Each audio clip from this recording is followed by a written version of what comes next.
Welcome to a lesson on compound interest. So we've looked at this formula back in the previous course.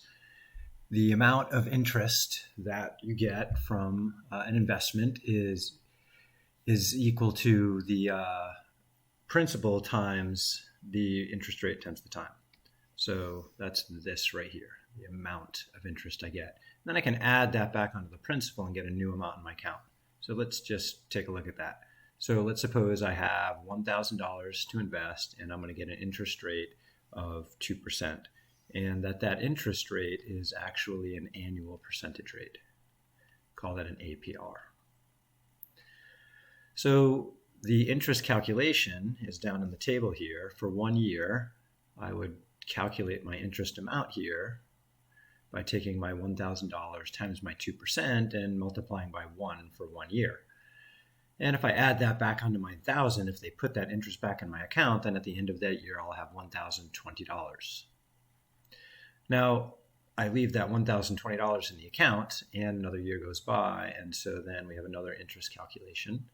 Similar to before, we have the new amount of money here times our interest rate, and times 1 is kind of boring, so I didn't write that on. So now I'm going to have, if I compute that amount right there, it's going to be $20.40. And so now I have $1,040.40. And this is getting kind of repetitive, right? This similar thing is happening each time here. We've got that same amount here and there, same amount here and there, same amount here and here. And we're multiplying by that 0.2%. So I'm applying this formula right up here. Now we can think of that formula in a slightly different way with an idea called factoring. And so since there's a p common to each side of this addition up here, then I can factor that common p out. And factoring is like dividing, so p goes into p, leaving a 1. P goes into PRT, leaving just the RT. So there's a slightly different variation of that formula here. So I'm just going to test that out for this next line. For the next line, I would normally have 1,061.21, and then I add on 2% of that. And my claim based on the formula above is that that is going to be equal to the original amount, that 1,061.21 times, in this case, 1.02. So let's try that on a calculator. And a spreadsheet's a good calculator, so I can open up a new tab. I'll come back to that idea in a minute. So I'm trying to calculate that 4th year. I guess I should label that as year. 1, 2, 3, 4. And so the first way of looking at it, I had $1,061.21 plus $1,061.21 times that 2%. And so my new amount, if I round that in the right cell, should be about $1,082.43. And if I compute it the other way, I take that 1,061.21 and this time multiply it by 1.02, as that other version of the formula said, I get the same exact value. So that's kind of a nice way to look at it. And I can then go down for the 5th year and do that same thing. This time it would be equal to 1,082.43. And I'm just going to multiply that by 1.02. So the 1 is 100% what I started with, and the 2% is my increase. That's how that fits together. And so in the 5th year, I should have $1,104.08. So I'll add that to my sheet here. So down in the 5th, or like the 4th first, we have $1,082.43. And then instead of repeating that whole process, I can just take that 1,082.43 and multiply by 1.02. And that gives us that new amount, which was 1,104.08.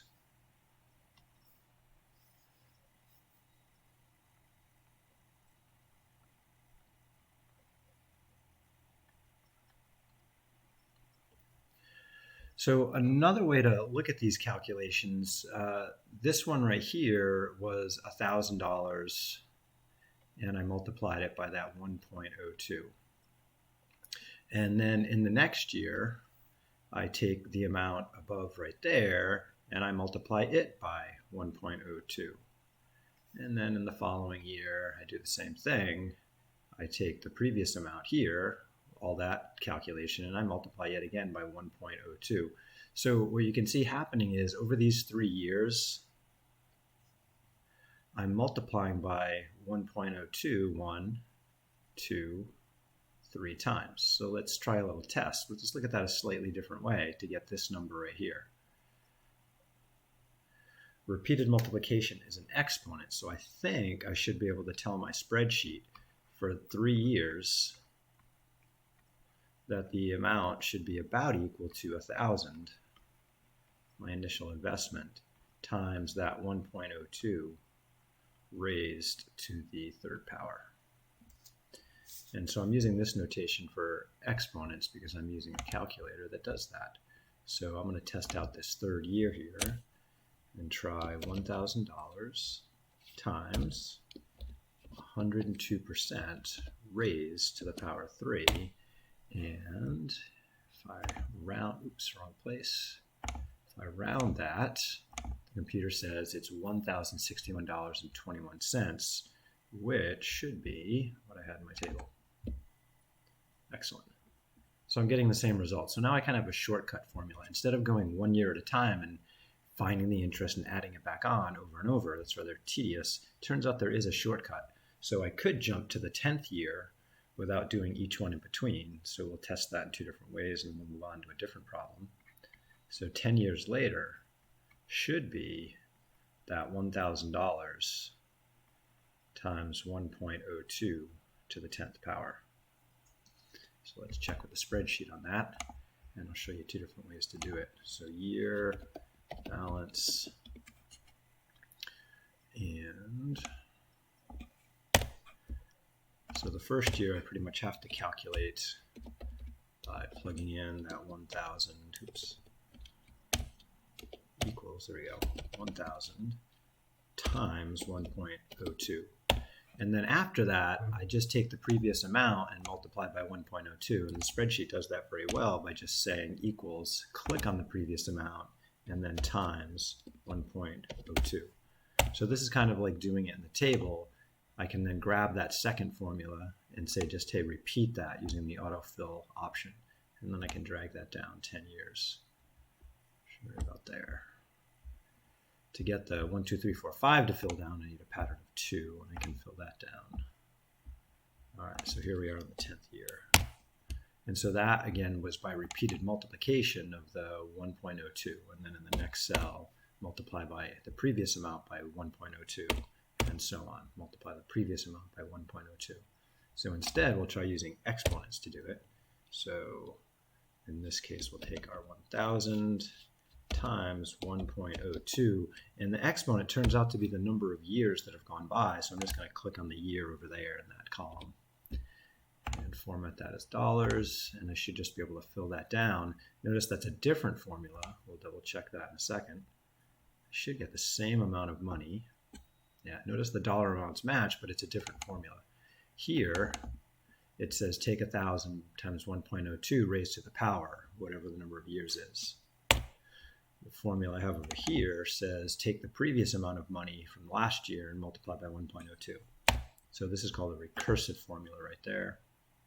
And here we're using the what's called the compound interest formula, at least one version of it. Let's look at another example. Often interest isn't calculated by the year, it's calculated by the month or even the day. So we're going to consider an investment here with monthly interest returns, and we'll look at an APR of 3%.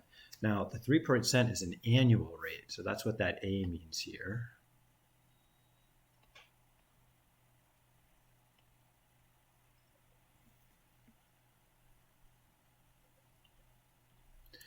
I need to deal with a month. So the question is, well, a month is what part of a year? And that just depends on the year that we're in, or the month that we're in. Some months have different amount of days, but let's just say on average, there's 12 months in a year. so that 1 month is equal to 1/12 of a year. So in my interest formula for simple interest, the interest amount I is equal to the principal investment, sometimes called the present value, times the rate times the time. So in this case, my rate and my time, they have to match up in terms of time period. So my APR is 3% as a decimal, 0.03. And my time has to be in years, and a month would be 1/12 of a year. If you think about multiplying with decimals, I can clean that up a little bit. That's going to be the same thing as 300ths over 12. And then I can ask my calculator what it thinks of that for a decimal value. So here I'm in this part. So let's add a new cell called the monthly rate. And it is equal to 3% divided by 12. And so we get 0.0025 or 0.25%. So about a quarter of a percent. So this comes out to be 0.0025. And if we track that in terms of months, so my term here is a month. So in the first month, if we use the shortcut formula, we have 1,000 times 1 plus that interest rate, so 1.0025. And if we ask our calculator what that's going to be, well, we could kind of figure it out here. Multiplying by 1,000 is going to move that decimal 1, 2, 3 times. So we should have $1,002.50. And then we can just repeat that. So in the second month, I would have 1,000 times that 1.025. And again, I would have to multiply by that 0.10025, so we can just square it. And then the third month should be that 1,000. Extra zero, sorry about that.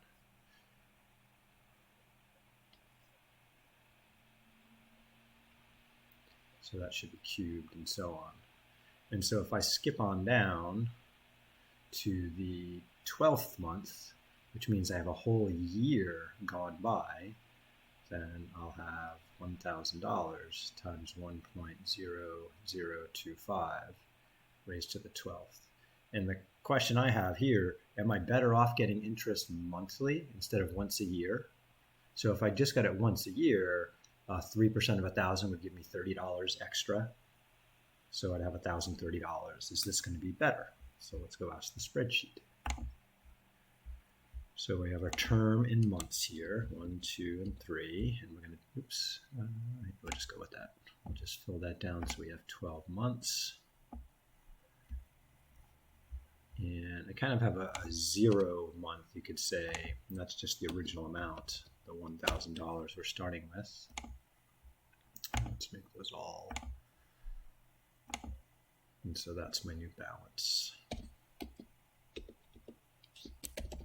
I haven't had any interest yet. And let's make that dollars too. So the calculation here would be equal to, I'll just write it, be $1,000, times the 1.02 to the first power doesn't change much. And then the next one would be $1,000 times 1.02 squared. Now notice the computer's not calculating those because I didn't put the equal sign. I'm just showing what my calculation would be. Over here, I'm actually going to do the calculation. So this is where I take my $1,000 and multiply that 1.0025 raised to the power, and this time I'm actually going to grab that month that's gone by because I can use that. So this should have been an 025, and this should be 025 squared. All right, that's better. And so when I take this formula I typed right there and I fill it down, so enter it and then click back on it and grab that bottom corner, it's going to automatically adjust the power because I used a cell reference to grab the next one down because I shifted the formula down. And I'm not really too concerned about that calculation because I have it here. I'm just going to fill that down to the 12th month. And let's see if we're better off. Yeah, we're 42 cents better off down here in the bottom than we were if we would have got simple interest for 1 year at 3%. 3% of 1,000 is $30. So the compounding of those smaller interest amounts in the beginning matters, and the longer it goes, the more it matters. The compounding means is that $2.50 interest I got here, it collects interest also. And then I have more interest collecting interest and more interest. So the $1,000 is collecting interest plus each interest payment, since it's added back in, that's also collecting interest. So the interest is compounding, it's building up. Hence the name compound interest. All right, that's it for now. Compounding is a very powerful idea. See you in the future.